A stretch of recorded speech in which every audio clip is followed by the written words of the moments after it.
പിതാവായ ദൈവത്തിൻ്റെ സ്നേഹവും പുത്രനായ യേശുക്രിസ്തുവിൻ്റെ കൃപയും ആശ്വാസദായകനായ പരിശുദ്ധാത്മാവിൻ്റെ സഹവാസവും ശാലോം ശുശ്രൂഷകളിൽ പങ്കുചേരുന്ന നിങ്ങളുടെ കൂടെ എപ്പോഴും ഉണ്ടായിരിക്കട്ടെ. ദൈവവചനം ശ്രവിച്ച് വചനം തിരുവചന ശുശ്രൂഷയിൽ പങ്കുചേർന്ന് നമ്മുടെ ജീവിതങ്ങളെ പ്രകാശിപ്പിക്കാം. വിശുദ്ധ യാക്കോബ് ശ്ലീഹ എഴുതിയ ലേഖനം 1-ാം അധ്യായം 14-ാം വാക്യം: ഓരോരുത്തരും പരീക്ഷിക്കപ്പെടുന്നത് സ്വന്തം ദുർമോഹങ്ങളാൽ വശീകരിക്കപ്പെട്ട് കുടുക്കിലാകുമ്പോഴാണ്. ഓരോരുത്തരും പരീക്ഷിക്കപ്പെടുന്നത് സ്വന്തം ദുർമോഹങ്ങളാൽ വശീകരിക്കപ്പെട്ട് കുടുക്കിലാകുമ്പോഴാണ്. ക്രിസ്തുവിൽ പ്രിയമുള്ളവരെ, ഈ വചനഭാഗം ഒന്ന് വായിക്കുമ്പോൾ മനസ്സിൽ ഓടിയെത്തിയത് ജാമ്യം നിൽക്കുകയും അതുപോലെ തന്നെ കടം കൊടുക്കുകയും കടം വാങ്ങുകയും ചെയ്യുന്ന ജീവിതങ്ങളിൽ വരുന്ന ദുരന്തങ്ങളെക്കുറിച്ച് ഒന്ന് ഒരു അവയർനെസ് കൊടുക്കാം എന്നുള്ള ചിന്തയാണ് എൻ്റെ മനസ്സിലേക്ക് ഓടി വന്നത്. കാരണം ഈ സമീപ നാളുകളിൽ എൻ്റെ അടുക്കലേക്ക് കൗൺസിലിങ്ങിന് വന്ന ചില സംഭവങ്ങൾ ഒത്തിരിയേറെ വിഷമം ഉളവാക്കുന്നതായിരുന്നു. പ്രാർത്ഥനാ കൂട്ടായ്മകളിൽ വെച്ച് പരിചയപ്പെട്ട് അല്ലെങ്കിൽ ഏതെങ്കിലും ധ്യാന കേന്ദ്രത്തിൽ വെച്ച് പരിചയപ്പെട്ട വ്യക്തികൾക്ക് ജാമ്യം നിന്ന് അവസാനം ഉള്ളതൊക്കെ നഷ്ടപ്പെട്ട് തകർന്ന അവസ്ഥയിലെത്തി കൗൺസിലിങ്ങിന് വന്ന സംഭവങ്ങൾ, അത് ഈ വചനത്തെ ഗൗരവമായി എടുക്കാതെ പോയതുകൊണ്ടാണെന്ന് നമ്മൾ തിരിച്ചറിയണം. ദൈവവചനം എന്താണ് പറയുന്നത്? ജാമ്യം നിൽക്കുന്നതിനെക്കുറിച്ചും കടം കൊടുക്കുന്നതിനെക്കുറിച്ചും കടം വാങ്ങുന്നതിനെക്കുറിച്ചുമൊക്കെ വിശുദ്ധ വചനം എന്താണ് നമ്മളെ പഠിപ്പിക്കുന്നത്? ആ വചനം പാലിച്ചാൽ നമ്മുടെ ജീവിതത്തിൽ സുരക്ഷിതത്വം ഉണ്ടാകും. അതല്ലെങ്കിൽ നമ്മുടെ കുടുംബങ്ങളിൽ നമ്മുടെ തലമുറയ്ക്ക് നമ്മളൊരു തകർച്ചയുടെ അനുഭവം പങ്കു കൊടുക്കുന്ന അവസ്ഥയിലെത്തിച്ചേരും. ഒരു സംഭവം ഇപ്രകാരമായിരുന്നു. വിദേശത്ത് ജോലി ചെയ്യുകയാണ് കുടുംബനാഥൻ. ഭാര്യ നാട്ടിലാണ്. ഭാര്യ ഇവിടെ പ്രാർത്ഥനയിലും അതുപോലെ തന്നെ മക്കളുടെ കാര്യങ്ങളുമൊക്കെ നോക്കി ജീവിക്കുകയാണ്. വളരെ നിഷ്കളങ്കയായ സഹോദരിയാണ്. ഒരു പ്രാർത്ഥനാ കൂട്ടായ്മയിൽ വെച്ച് ഒരു സഹോദരിയുമായിട്ട് പരിചയപ്പെട്ടു. ഈ സഹോദരി വന്ന് ഒരു ദിവസം ഈ സഹോദരിയോട് പറഞ്ഞു, എന്നെ ഒന്ന് സഹായിക്കണം, എൻ്റെ മകന് വിദേശത്ത് പോകാനായിട്ട് അല്പം കുറച്ച് പൈസ കൂടി വേണ്ടി വരണം. അതുകൊണ്ട് നിങ്ങൾ കുറച്ച് സ്വർണം തരിക, അത് പണയം വെച്ചിട്ട് ഞാൻ പെട്ടെന്ന് തരാം. ഒരു മാസം കഴിയുമ്പോൾ തന്നെ ഇവൻ അവിടെ എത്തും. കാരണം ജോലി സുരക്ഷിതത്വമാണ്, നല്ല ഗവൺമെൻറ് ജോലിയാണ്. അപ്പോൾ ആ ജോലി കിട്ടിക്കഴിഞ്ഞ ഉടനെ തന്നെ ആദ്യത്തെ ശമ്പളം തന്നെ നിങ്ങളുടെ പൈസ അങ്ങോട്ട് തിരിച്ചു തരാനായിട്ട് ശ്രമിക്കാം. ആ പൈസ ആദ്യത്തെ ശമ്പളം മുതൽ നിങ്ങൾക്ക് പലിശയും പൈസയും എല്ലാം തരാം. അപ്പോൾ കുറച്ച് കയ്യിലുള്ള സ്വർണ്ണം ഒന്ന് പണയം വെച്ചിട്ട് കുറച്ച് പൈസ എടുത്ത് തരണം. പ്രാർത്ഥനാ ഗ്രൂപ്പിലായിരിക്കുന്ന ഈ സഹോദരി വിചാരിച്ചു, പാവം, കാരണം ഈ അടുത്ത സമയത്ത് പരിചയപ്പെട്ടതേ ഉള്ളൂ, എവിടെയാണ് വ്യക്തമായിട്ട് ഒരു തെളിവുകളുമില്ല. എങ്കിലും ഇവരുടെ നിസ്സഹായ അവസ്ഥ കണ്ടപ്പോൾ അറിയാതെ ഭർത്താവിനോട് പോലും ചോദിക്കാതെ വീട്ടിലുള്ള ആരോടും പറയാതെ അവരുടെ കയ്യിലുള്ള സ്വർണ്ണമെല്ലാം എടുത്ത് ഇവർക്ക് പണയം വയ്ക്കാനായിട്ട് കൊടുത്തു. ഇവർ പണയം വെച്ചു. മകൻ വിദേശത്ത് പോയെന്നുള്ള ചിന്തയിൽ ഈ സഹോദരി ഇരിക്കുകയാണ്. പൈസ കൊടുത്ത സഹോദരി അടുത്ത മാസം ആകുമ്പോൾ ഇവരെ കാണാൻ പൈസ കിട്ടുമെന്ന് വിചാരിച്ചിരിക്കുക. ആദ്യ ദിവസങ്ങളിലൊക്കെ ആദ്യ നാളുകളിലൊക്കെ പ്രാർത്ഥന കൂട്ടായ്മയിൽ വന്നു. എന്നാൽ ഒരു മാസം കഴിയാറായപ്പോൾ പിന്നെ ഇവരെ ഫോൺ വിളിച്ചാൽ ഇവരെടുക്കാതായി, ഇവരെ കാണാൻ പറ്റാത്ത അവസ്ഥയായി. പിന്നെയാണ് അറിയുന്നത് പറ്റിപ്പിൽ വീണുപോയി എന്ന്. അപ്പോൾ പ്രാർത്ഥനയിൽ നിലനിന്നിട്ടും ദൈവത്തിൻ്റെ വചനം അറിയാത്തത് കൊണ്ട് ഇന്ന് അനേകർ പലതരത്തിലുള്ള തട്ടിപ്പുകളിൽ വീണുകൊണ്ടിരിക്കുക. ചിലർക്ക് വേണ്ടി ജാമ്യം ചെന്ന് നിന്ന് കടബാധ്യതയിൽ അവസാനം ഉള്ളതെല്ലാം നഷ്ടപ്പെട്ട അവസ്ഥ. സുഭാഷിതങ്ങളുടെ പുസ്തകം 22-ാം അധ്യായം 26-ാം വചനം ഇപ്രകാരമാണ്: അന്യർക്ക് വേണ്ടി വാക്കു കൊടുക്കുകയോ ജാമ്യം നിൽക്കുകയോ ചെയ്യുന്നവരുടെ കൂട്ടത്തിൽ ഉൾപ്പെടരുത്. കാരണം വചനം പഠിപ്പിക്കുക ഇത്. കാരണം അന്യർക്ക് വേണ്ടി നീ വാക്ക് കൊടുക്കുകയോ അല്ലെങ്കിൽ നിൻ്റെ ഒരു കൂട്ടുകാരന് ചിലപ്പോൾ ഒരു വലിയ കടബാധ്യത വന്ന് വീണിട്ടുണ്ട്. അവൻ പറയും, അടുത്ത മാസം ഞാൻ ആ പൈസ കൊടുക്കാമെന്ന് ഞാൻ കടം വാങ്ങിയ ആളോട് സുഹൃത്തെ വന്നൊന്ന് പറ എന്ന് പറയുമ്പോൾ നീ സുഹൃത്തായ നീ ചെന്ന് അവന് ജാമ്യം നിൽക്കുന്ന രീതിയിൽ ചെന്ന് പറഞ്ഞു കഴിഞ്ഞാൽ അവസാനം നിൻ്റെ വീട്ടിൽ പല പ്രശ്നങ്ങളും കടന്നു വരും. നിൻ്റെ സമ്പത്ത് അത് തകർക്കുന്ന അവസ്ഥയിൽ നിനക്ക് സമ്പത്ത് നഷ്ടപ്പെടാൻ സാധ്യതയുണ്ട്. അതുകൊണ്ട് ആർക്ക് വേണ്ടിയും ജാമ്യം കൊടുക്കാൻ പാടില്ല, വാക്ക് കൊടുക്കാനായിട്ട് പാടില്ല. വാക്ക് കൊടുക്കുകയോ ജാമ്യം നിൽക്കുന്നവരുടെ കൂട്ടത്തിലോ നീ ഉൾപ്പെടാൻ പാടില്ല. വചനം തുടർന്ന് പറയുക 27-ാം വാക്യത്തിൽ, കടം വീട്ടാൻ വകയില്ലാതായി നിൻ്റെ കിടക്ക പോലും നഷ്ടപ്പെടാൻ ഇടയാകുന്നത് എന്തിന്? അങ്ങനെ നഷ്ടപ്പെട്ട അനേകം സംഭവങ്ങൾ ഇന്ന് ചുറ്റുപാടുകളിലുണ്ട്. കണ്ണുനീരോടെ വിഷമിക്കുന്ന ജീവിതങ്ങൾ കാണുമ്പോൾ അവർക്ക് ഈ വചനമൊക്കെ പാലിച്ചിരുന്നെങ്കിൽ ഈ ദുരിതം അവർക്ക് വരുമായിരുന്നില്ല. ആരെങ്കിലും വന്ന് ഒരു അഭിനയത്തിൻ്റെ കണ്ണുനീരും ദുഃഖമൊക്കെ പറഞ്ഞ്, അല്ലെങ്കിൽ ഞാനിപ്പോൾ ആത്മഹത്യ ചെയ്യും, മരിക്കാൻ പോകുക, എന്നെ സഹായിക്കുന്നില്ലെങ്കിൽ ഞാനും എൻ്റെ കുടുംബവും വിഷം കഴിച്ച് മരിക്കും, അതുകൊണ്ട് എങ്ങനെയെങ്കിലും എന്നെ സഹായിക്കുമെന്ന് പറയുമ്പോൾ നമുക്കില്ലാത്ത, നമ്മുടെ കയ്യിലില്ലാത്തത് മറ്റ് നാട്ടുകാരിൽ നിന്നും മറ്റുള്ളവരിൽ നിന്നും നമ്മൾ ജാമ്യം നിന്ന് വാങ്ങി ഇവർക്ക് കൊടുത്തു കഴിഞ്ഞാൽ അവസാനം നമ്മുടെ ജീവിതം ദുരിതമാകും. നമ്മുടെ മക്കൾ തകർന്ന അവസ്ഥയിലെത്തും. നമ്മുടെ കുടുംബം നാശത്തിൽ ചെന്ന് പതിക്കുമെന്ന് തിരിച്ചറിയണം. നിൻ്റെ കയ്യിലുണ്ടെങ്കിൽ നീ കൊടുത്ത് സഹായിക്കുക. അതല്ലാതെ ഒരിക്കലും കടം വാങ്ങുകയോ ജാമ്യം നിൽക്കുകയോ ചെയ്യരുത്. കാരണം ചിലപ്പോൾ ബിസിനസ്സിന് വേണ്ടി അല്ലെങ്കിൽ ലോൺ ആവശ്യത്തിന് വേണ്ടിയൊക്കെ നമ്മൾ ചെന്ന് മറ്റുള്ളവർക്ക് ജാമ്യം നിന്ന് കൊടുത്താൽ വലിയ തകർച്ചയുണ്ടാകും. ഈ അടുത്ത സമയത്ത് ഉണ്ടായ ഒരു സംഭവം പറയുക. കാരണം ധ്യാനകേന്ദ്രത്തിൽ വെച്ച് പരിചയപ്പെട്ടു, പിന്നെ ഫോൺ വിളിയായി, കുറേ നാളുകൾ കഴിഞ്ഞ് നല്ല സൗഹൃദമായി. പിന്നെ അവർ വീട്ടിൽ വന്നിട്ട് നല്ല ഭക്ഷണ പദാർത്ഥങ്ങളൊക്കെ കൊണ്ടുവരും, ചക്കയും മാങ്ങയൊക്കെ കൊടുത്ത് വളരെ സൗഹൃദമായി. കുറേ സൗഹൃദമായി കഴിഞ്ഞ് ആഴമായ ഒരു സ്നേഹബന്ധമായി കഴിഞ്ഞപ്പോൾ പിന്നെ അവർ കുറച്ച് പെട്ടെന്നൊരു തകർച്ചയെക്കുറിച്ച് പറഞ്ഞു. വീട്ടിൽ വളരെ പ്രശ്നമാണ്.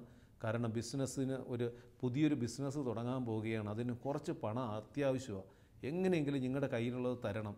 അപ്പോൾ വീട്ടുകാർ പറഞ്ഞു ഞങ്ങളുടെ കയ്യിൽ കാരണം ഒന്നുമില്ല. അപ്പോൾ മറ്റു പാർട്ടി അവർ പറഞ്ഞെന്താണ്, നിങ്ങൾ കരമടച്ച രസീതെങ്കിലും തന്നാൽ മതി, നിങ്ങളുടെ ഭവനത്തിൻ്റെ കരമടച്ച രസീതെങ്കിലും തന്നാൽ മതി, അത് വെച്ചെങ്കിലും ഞങ്ങൾ ഈ ബിസിനസ് ആരംഭിക്കട്ടെ. ഇവർ ശുദ്ധത കൊണ്ട് കരമടച്ച രസീത് കൊടുത്തു.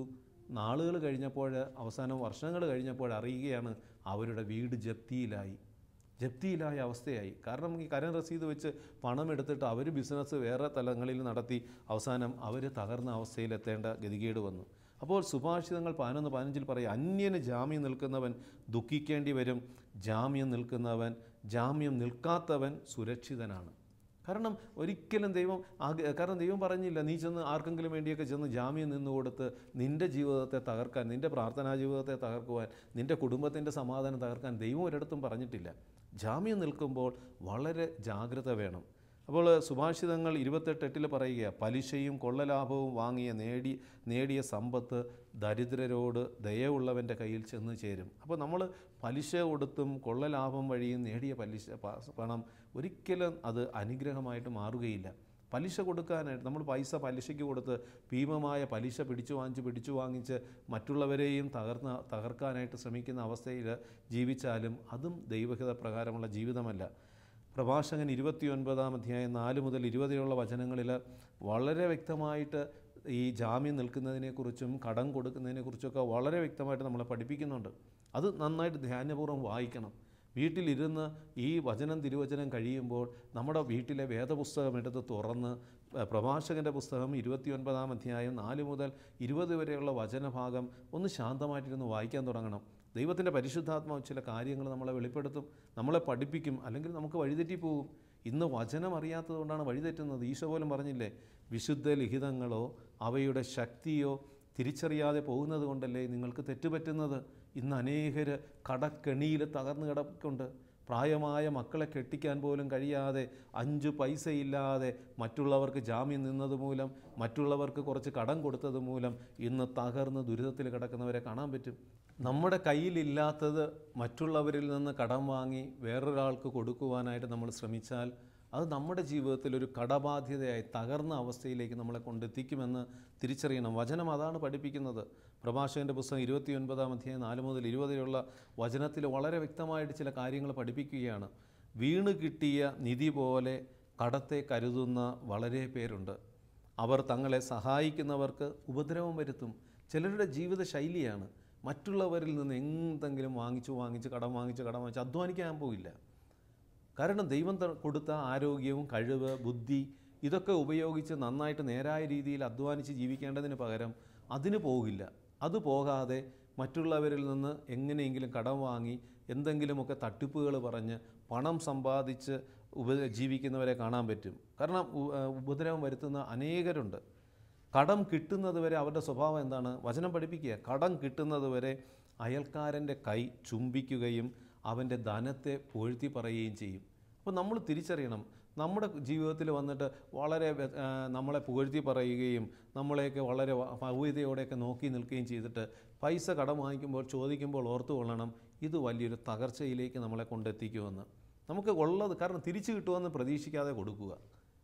തിരിച്ചു കിട്ടുമെന്ന് പ്രതീക്ഷിക്കാതെ ഒരാൾക്ക് സഹായം കൊടുത്തു കഴിഞ്ഞാൽ നമ്മുടെ ജീവിതത്തിൽ വലിയ ദുരിതങ്ങളൊന്നും ഉണ്ടാവില്ല. പക്ഷേ ഇത് തിരിച്ചു കിട്ടുമെന്ന് വിചാരിച്ച് നമ്മൾ മറ്റുള്ളവരിൽ നിന്ന് കടം വാങ്ങി കൊടുത്തു കഴിഞ്ഞാൽ അതൊരു വലിയ ദുരിതമായിട്ട് മാറും. കാരണം ധനത്തെ പുകഴ്ത്തി പറയും, അതുവരെ ധനത്തെ പുകഴ്ത്തി പറയും, കിട്ടുന്നത് വരെ നമ്മളെ പുകഴ്ത്തും, നമ്മുടെ സുഖ സൗകര്യങ്ങളെ, നമുക്കുള്ള കഴിവുകളെയൊക്കെ അവൻ പുകഴ്ത്തി പറയും. കടം വീട്ടാറാകുമ്പോൾ താമസിപ്പിക്കുകയും നിരർത്ഥകമായ വാഗ്ദാനം നൽകുകയും സമയം പോരാ എന്ന് പരാതി പറയുകയും ചെയ്യുന്നവരുണ്ട്. വചനം പഠിപ്പിക്കുക. ചിലരൊക്കെ വളരെ സ്നേഹത്തോടെ നല്ല മധുര ഭാഷണം നമ്മളെ അടുത്ത് വന്ന് സംസാരിച്ചിട്ട് പൈസ വാങ്ങിക്കഴിയുമ്പോൾ വാങ്ങുന്ന സമയത്ത് പറയും, അടുത്ത മാസം 30-ാം തീയതിക്ക് മുമ്പ് തന്നെ ഈ പൈസ കൊണ്ട് ഞാൻ എത്തിക്കും, അത് എങ്ങനെയായാലും, അത് വാക്കാ. പക്ഷേ 30-ാം തീയതി കഴിഞ്ഞ് ഫോൺ വിളിക്കുമ്പോൾ ഫോൺ എടുക്കാൻ ആൾ കാണില്ല. ഫോൺ എടുത്താൽ തന്നെ അവർ പറയുന്നത് എന്താണ്, അയ്യോ 2 ദിവസം കൂടെ ഒന്ന് വെയിറ്റ് ചെയ്യ്, ആ പൈസ ഇന്നിടത്തുനിന്ന് കിട്ടാനുണ്ട്. അല്ലെങ്കിൽ നിരന്തരമായ വാഗ്ദാനങ്ങൾ നൽകും. ഒരാൾ ഇത്ര ലക്ഷം തരാനുണ്ട്, ആ പൈസ കിട്ടിയ ഉടനെ ആദ്യം നിങ്ങൾക്ക് തന്നെ തരും. ഇത് പിശാചിൻ്റെ തട്ടിപ്പാണ്. അതുകൊണ്ടാണ് പരിശുദ്ധമായ ദൈവവചനം നമ്മളെ പഠിപ്പിക്കുന്നത്, ജാമ്യം നിൽക്കരുത്, കടം കൊടുക്കരുത്, പലിശയ്ക്ക് കടം നമ്മൾ പലിശ വാങ്ങി പൈസ കൊടുത്ത് നമ്മൾ വലുതാകാൻ ശ്രമിക്കരുത്. പ്രഭാഷകൻ്റെ പുസ്തകം 29-ാം അധ്യായം 18-ാം വാക്യത്തിൽ വചനം നമ്മളെ പഠിപ്പിക്കുക, ജാമ്യം പലരുടെയും ഐശ്വര്യം നശിപ്പിച്ചിട്ടുണ്ട്. പലരുടെ ഐശ്വര്യം നശിപ്പിച്ചിട്ടുണ്ട്. കാരണം ആർക്കെങ്കിലും വേണ്ടി നമ്മൾ ചെന്ന് ജാമ്യം നിൽക്കും. അവസാനം നമ്മുടെ കുടുംബത്തിൻ്റെ നല്ല നാളുകൾ ദുഃഖത്തിൻ്റെയും കണ്ണുനീരിൻ്റെയും കാലമായിട്ട് മാറിയ അനുഭവങ്ങളുണ്ട്. അത് അവരെ കടലിലെ തിരമാല പോലെ ഉലച്ചു. നമുക്കറിയാം, കടലിലെ തിരമാല പോലെ ഉലച്ചു. ജീവിത നൗക ഈ കടലിലെ തിരമാലയിൽ ഉലയ്ക്കുന്ന അവസ്ഥ അനുഭവിക്കുന്നവർ, ജാമ്യം നിന്നത് മൂലം അനുഭവിക്കുന്ന കുടുംബങ്ങളെ കാണാൻ പറ്റിയിട്ടുണ്ട്. പലിശയ്ക്ക് പൈസ എടുത്ത് കടം കൊടുത്തിട്ട് ഈ ഒരു തകർച്ച, അത് പിന്നെ വീട്ടാൻ കഴിയാതെ എല്ലാം നഷ്ടപ്പെട്ട അവസ്ഥയിൽ വീണവരെ കാണാൻ പറ്റിയിട്ടുണ്ട്. കടലിലെ തിരമാല പോലെ അത് ഉലച്ചു എന്നാണ് പറയുന്നത്. അതുകൊണ്ട് പ്രിയപ്പെട്ട സഹോദര സഹോദരി, ആർക്ക് വേണ്ടിയും ചെന്ന് ജാമ്യം നിൽക്കരുത്. നിൻ്റെ സഹോദരനാകാം, സഹോദരിയാകാം, നിൻ്റെ പ്രിയപ്പെട്ടവനാകാം, പ്രിയപ്പെട്ടവളാകാം. നിൻ്റെ കയ്യിലുള്ളത് കൊടുത്ത് സഹായിക്കുക, ബാക്കി പ്രാർത്ഥിക്കാമെന്ന് പറയുക. അതല്ലാതെ നീ ചോദിച്ചാൽ ഇന്നയാൾ നിൻ്റെ കയ്യിൽ പൈസ തരും, ആ പൈസ വാങ്ങി തന്നാൽ ഞാൻ രക്ഷപ്പെടുമെന്ന് പറഞ്ഞ് ആരെങ്കിലും എന്ന് പറഞ്ഞാൽ ഒരിക്കലും നമ്മളത് ചെയ്യാനായിട്ട് പാടില്ല. കാരണം അത് തിരമാല പോലെ നമ്മളെ ഉലച്ച് പ്രബലന്മാരെ നാടുകടത്തി വിദേശങ്ങളിൽ അലയുവാൻ ഇടയാക്കി.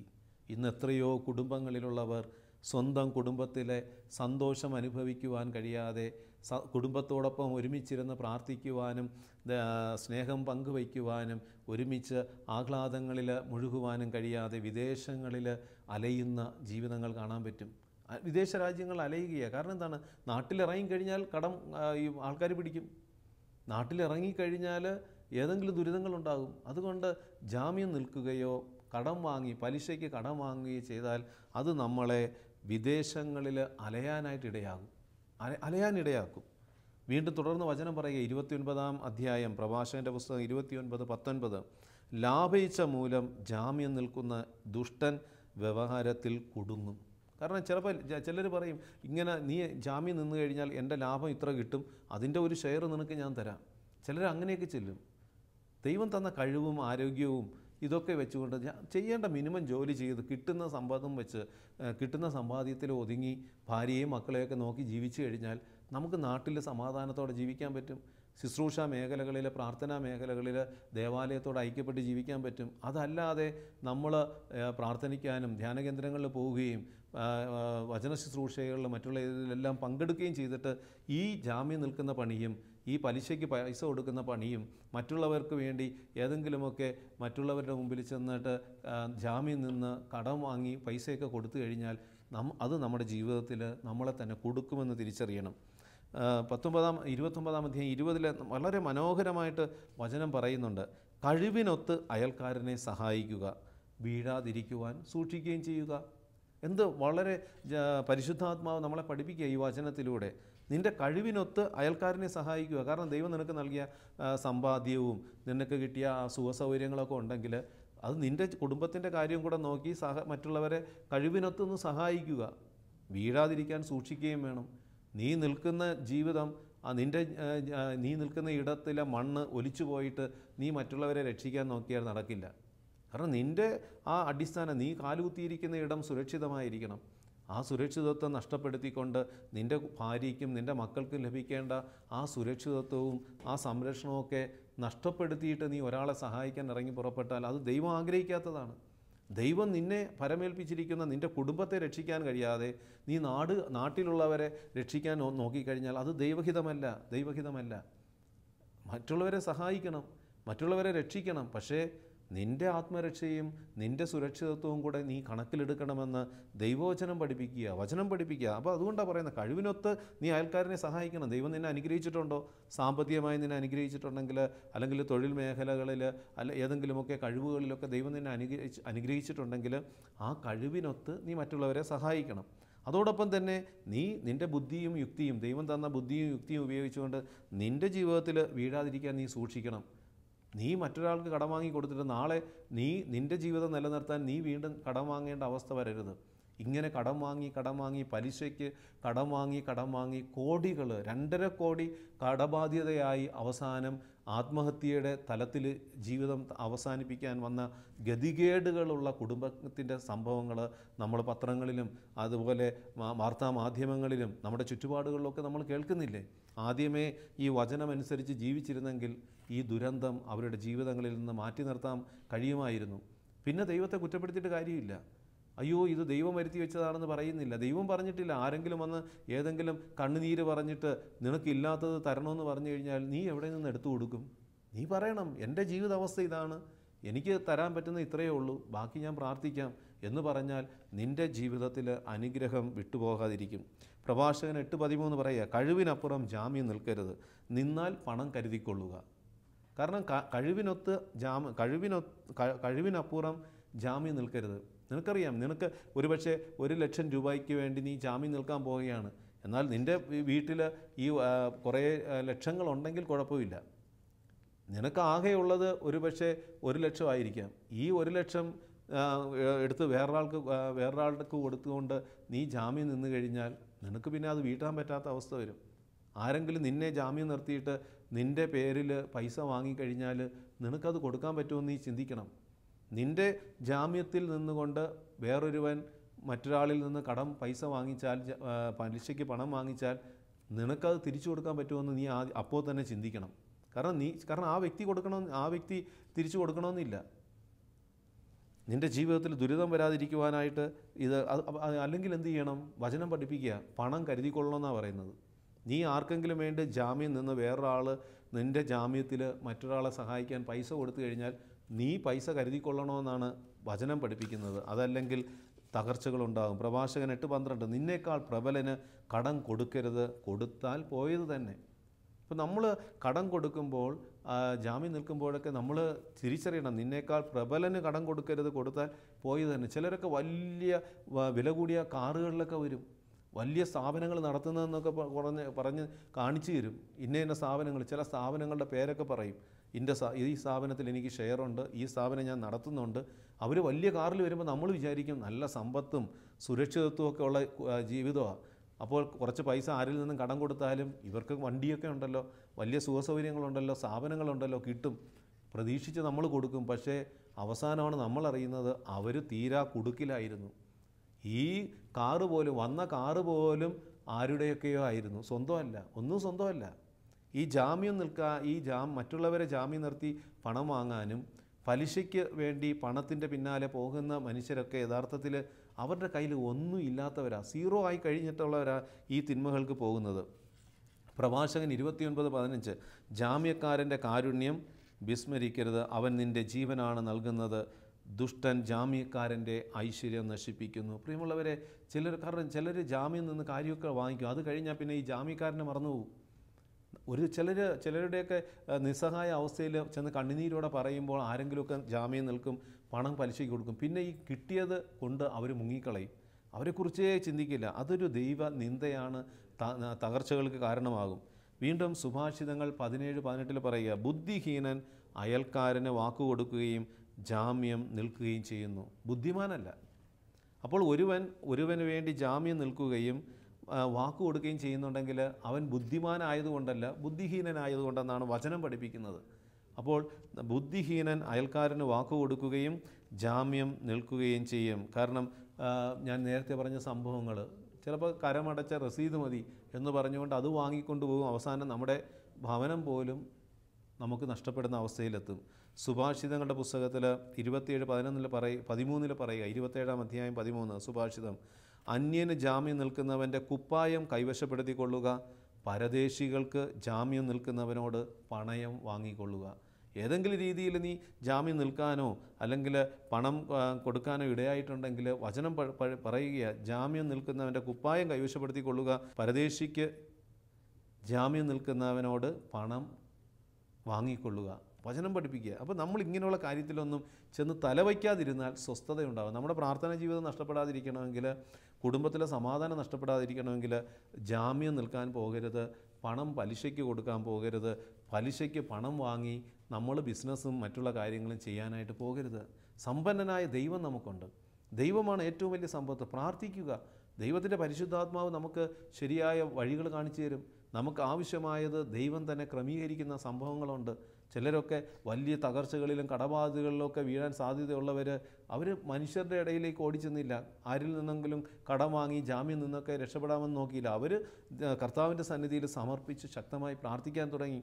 ദൈവം ഇടപെട്ട് ഈ തകർച്ചയിൽ നിന്ന് ഞങ്ങളെ രക്ഷിച്ചാൽ മതി. അല്ലാതെ മനുഷ്യൻ്റെ ബുദ്ധിയും യുക്തിയും വെച്ചുകൊണ്ട് ആരുടെയെങ്കിലും വാക്ക് കേട്ട് നമ്മൾ ജാമ്യത്തിൻ്റെ പിന്നാലെയോ അല്ലെങ്കിൽ പലിശയ്ക്ക് കടം വാങ്ങിയോ അല്ലെങ്കിൽ ഏതെങ്കിലും വളഞ്ഞ വഴിയിലൂടെ നമ്മുടെ സാമ്പത്തിക മേഖലകളെ വളർത്താൻ നോക്കിയാൽ അതൊരു കെണിയായിട്ട് മാറും.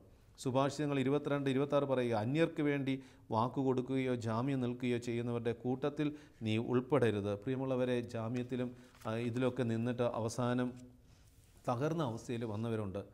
ചിലർ കാരണം പള്ളിയിൽ വെച്ച് പരിചയപ്പെടും.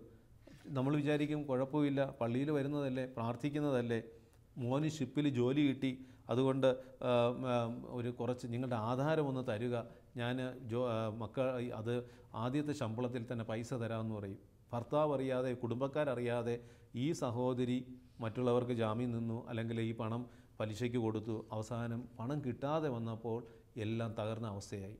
ഒരിടത്തും രക്ഷയില്ല. എവിടെ ചെല്ലും? എവിടെ ചെന്നിട്ട് ഇതിൽ നിന്ന് രക്ഷ നേടും? അപ്പോൾ നമ്മൾ തന്നെ നമ്മുടെ ബുദ്ധിഹീനമായ പ്രവൃത്തി കൊണ്ട്, വചനത്തിന് വിരുദ്ധമായ നിലപാട് കൊണ്ട് നമ്മൾ തകർന്നു പോകും. ചിലരൊക്കെ 5 കോടി കടത്തിൽ ഈ ജാമ്യം നിന്ന് 5 കോടി കടത്തിൽ ചെന്ന് വീണ കേസുകളുണ്ട്. പലിശയ്ക്ക് പണമെടുത്ത് മറ്റുള്ളവരിൽ നിന്ന്, ഓരോരുത്തരിൽ നിന്ന് മാറി പണമെടുത്ത് തട്ടിച്ച് ജീവിച്ച് അവസാനം 5 കോടി കടത്തിലെത്തി. പിന്നെ ഇവിടെ നിന്ന് മുങ്ങി. നാട്ടിൽ വരാൻ പറ്റുന്നില്ല. ഭാര്യയുടെ ജീവിതത്തെ നോക്കാൻ പറ്റുന്നില്ല, മക്കളുടെ പഠനം നോക്കാൻ പറ്റുന്നില്ല, മക്കളുടെ കല്യാണത്തിന് പോലും പങ്കെടുക്കാൻ പറ്റുന്നില്ല, മാതാപിതാക്കൾ മരിച്ചിട്ട് നാട്ടിൽ ഇറങ്ങാൻ പറ്റിയില്ല. വചനം പറഞ്ഞില്ലേ, നീ വിദേശത്ത് അലയുമെന്ന് പറയുന്നത് എത്രയോ സത്യമാണ്. അപ്പോൾ വചനം പറയുന്നത് നമ്മൾ പാലിക്കണം. ജാമ്യം നിൽക്കാനായിട്ട് പോകരുത്. തിമോത്തിയോസിന് എഴുതിയ 1-ാം ലേഖനത്തിൽ 6-ാം അധ്യായം 6 മുതൽ 10 വരെയുള്ള വചനം ഈ ദിനത്തിൽ ഒന്ന് ധ്യാനിച്ച് വായിക്കുന്നത് നല്ലതാണ്. ഉള്ളത് കൊണ്ട് തൃപ്തിപ്പെടുന്നവന് ദൈവഭക്തി വലിയൊരു നേട്ടമാണ്. പലപ്പോഴും നമ്മൾ ഈ ജാമ്യത്തിൻ്റെ പിന്നാലെയും കൊള്ള പലിശയ്ക്കിടെ പിന്നാലെയും പോകുന്ന എന്താണ്? നമുക്കുള്ളത് കൊണ്ട് തൃപ്തിയോടെ ജീവിക്കാനായിട്ട് കഴിയുന്നില്ല. ഇല്ലെങ്കിലും കടം വാങ്ങി ഇങ്ങനെ കടം കൂട്ടിക്കൊണ്ടിരിക്കും അല്ലേ? നമ്മുടെ വരവിനൊത്ത വിധം നമ്മൾ ചിലവഴിച്ചാൽ പോരെ? വല്ല കാര്യമുണ്ടോ? മക്കളെ വലിയ ഏറ്റവും വില കൂടിയ സ്കൂളിൽ തന്നെ ഏറ്റവും ഫീസുള്ള സ്കൂളിൽ പഠിപ്പിക്കണമെന്ന് പറഞ്ഞ് വാശി പിടിച്ചിട്ട് മറ്റുള്ളവരിൽ നിന്ന് കടം വാങ്ങി മക്കളെ പഠിപ്പിച്ച് അവസാനം ദുരിതത്തിൽ വീഴുന്നവരെ കാണാൻ പറ്റും. നിൻ്റെ ആ സാഹചര്യം അനുസരിച്ച്, നിൻ്റെ അവസ്ഥയ്ക്കും അനുസരിച്ച് നീ നിൻ്റെ ജീവിതത്തെ ക്രമീകരിക്കുക. അതുകൊണ്ട് വചനം പഠിപ്പിക്കുക. ഉള്ളത് കൊണ്ട് തൃപ്തിപ്പെടുന്നവന് ദൈവഭക്തി വലിയൊരു നേട്ടമാണ്. കാരണം നാം ഈ ലോകത്തിലേക്ക് ഒന്നും കൊണ്ടുവന്നിട്ടില്ല. ഇവിടെ നിന്ന് ഒന്നും കൊണ്ടുപോകുവാനും നമുക്ക് സാധിക്കുകയില്ല. ഭക്ഷണവും വസ്ത്രവും ഉണ്ടെങ്കിൽ അതുകൊണ്ട് തൃപ്തിപ്പെടാം. ധനവാന്മാരാകണമെന്നുള്ള ആഗ്രഹിക്കുന്നവർ പ്രലോഭനത്തിലും കെണിയിലും മനുഷ്യനെ അധംപതനത്തിലേക്കും നാശത്തിലേക്കും തള്ളിയിടുന്ന നിരവധി വ്യാമോഹങ്ങളിലും നിബദിക്കുന്നു. എന്തെന്നാൽ ധനമോഹമാണ് എല്ലാ തിന്മകളുടെയും അടിസ്ഥാന കാരണം. ധനമോഹത്തിലൂടെ പലരും വിശ്വാസത്തിൽ നിന്ന് വ്യതിചലിച്ചു പോകാനും ഒട്ടേറെ വ്യതകളാൽ തങ്ങളെ തന്നെ മുറിപ്പെടുത്താനും ഇടയായിട്ടുണ്ട്. പ്രിയമുള്ളവരെ, നമ്മുടെ വിശ്വാസ ജീവിതം തകരാതിരിക്കുവാൻ, നമ്മുടെ കുടുംബജീവിതത്തിലെ സമാധാനവും സന്തോഷവും തകരാതിരിക്കുവാൻ നമ്മുടെ ഭാവി ജീവിതം തകരാതിരിക്കുവാൻ നമ്മൾ ഉള്ളതുകൊണ്ട് തൃപ്തിയോടെ ജീവിക്കുന്നവരാകണം. ഒപ്പം മത്തായിയുടെ സുവിശേഷം 6-ാം അധ്യായം 33, ആദ്യം നിങ്ങൾ അവിടുത്തെ രാജ്യവും നീതിയും അന്വേഷിക്കുക, ബാക്കിയുള്ളതൊക്കെ ദൈവം കൂട്ടിച്ചേർത്ത് തരും. ഈ ദിനത്തിൽ ഏതെങ്കിലും രീതിയിൽ ദുഃഖിക്കുന്നവരാണോ? ജാമ്യം നിന്നതുകൊണ്ട്, പലിശയ്ക്ക് പണം വാങ്ങിയതുകൊണ്ട്, മറ്റുള്ളവരെ സഹായിച്ചതുകൊണ്ട് നീ ഇന്ന് ദുഃഖിക്കുകയാണെങ്കിൽ നിൻ്റെ വേദനയും നൊമ്പരങ്ങളും കർത്താവിൻ്റെ തിരുസന്നിധിയിൽ ഒന്ന് ഇറക്കി വെച്ച് കർത്താവിനോട് പ്രാർത്ഥിക്കുക. വന്നുപോയ വീഴ്ചകളെ അവൻ്റെ തിരുരക്തത്താൽ കഴുകപ്പെടുവാൻ സമ്പന്നനായ സകല സമ്പത്തിൻ്റെയും ഉടയവനായ ദൈവത്തിൻ്റെ ഇടപെടലിന് വേണ്ടി നീ ആദ്യം അവിടുത്തെ രാജ്യവും നീതിയും അന്വേഷിച്ച് പ്രാർത്ഥനാ ജീവിതത്തിലേക്ക് മുന്നേറുക. കർത്താവ് നിൻ്റെ ജീവിതത്തെ അനുഗ്രഹിക്കും. ഈ ദിനത്തിൽ നമുക്ക് ഈ മേഖലകളെ സമർപ്പിച്ച് ദൈവത്തോട് പ്രാർത്ഥിക്കാം. കാരുണ്യവാനായ ദൈവമേ, അവിടുന്ന് വിശുദ്ധ ലിഖിതങ്ങളിലൂടെ ഞങ്ങളോട് പഠിപ്പിക്കുകയാണല്ലോ, ആർക്കു വേണ്ടിയും ജാമ്യം നിൽക്കുകയോ കൊള്ള പലിശയ്ക്ക് പണം വാങ്ങുകയോ ചെയ്യരുതെന്ന്.